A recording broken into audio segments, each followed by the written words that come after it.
Exorcism of Anneliese Michael. In 1968, when she was 17 and still in high school, Anneliese began to suffer from convulsions. Court finding her experiencing her first epileptic attack in 1969. It was then that a neurologist at the psychiatric clinic Wolfsburg diagnosed her with the grand mal epilepsy.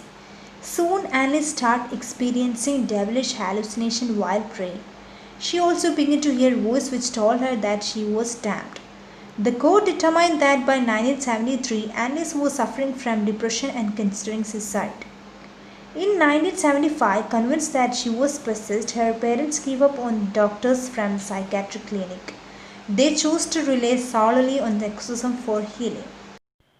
The first unofficial diagnosis was made by an older woman. She noticed that Anneliese avoided walking past a particular image of Jesus and that she refused to drink water from Holy Spring. The woman also claimed that Anneliese smelled hellishly bad. An exorcist from a nearby town examined Anneliese and concluded that she was demonically possessed. After two failed requests, the right of exorcism was finally granted by the bishop. According to the Washington Post, as she grew more convinced that she was possessed, Anneliese began to see the face of demons on the people and around her. Anneliese was convinced that she had been possessed by several demons, including Lucifer, Judas, Nero, Cain, Hitler, and a disgraced Frankish priest from 16th century. She also mentioned a few other damned souls who had manifested themselves through her.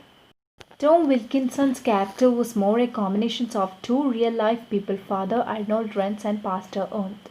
Both men were assigned by the Bishop of Würzburg, Joseph Stangl, to carry the great exorcism on Anneliese Michael.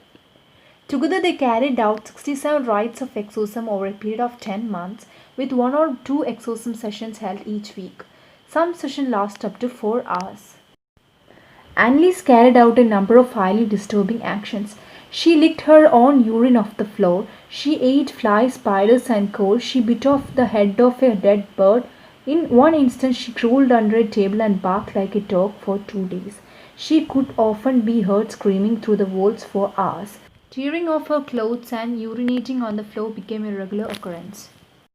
Anneliese and her 3 sisters were raised in a strict Catholic family. Her father Joseph had considered training as a priest, and 3 of her aunts were nuns. 4 years before Anneliese was born, her mother gave birth to an illegitimate daughter, Martha. As a result, her mother suffered great shame and was forced to wear a black veil on her wedding day.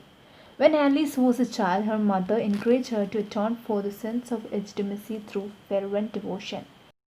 When Anneliese's sister Martha died at the age of 8 during an operation to remove a kidney tumor, this likely only increased Anneliese's desire to do penance for her mother. Here is the exorcist tape of Anneliese.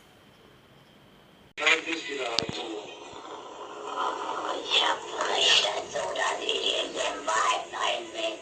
Ich trag dir die Rotznase noch so lang, bis es lebt wird. Saublöde Weib. Für uns gibt's kein Tode. Nee, in alle Ewigkeit. Wer ich, der Judas, der Nero, der Kain und der Hitler.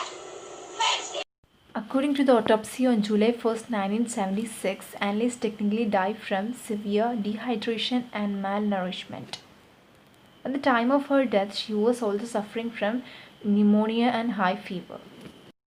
She forced herself to fast because she believed that it would rid her of Satan's influence. At the time of her death, she weighed only 30 kilograms. In the 2005 film The Exorcism of Emily Rose, only one of the characters, Father Richard Moore, was found guilty of negligent homicide surrounding the death of Emily Rose.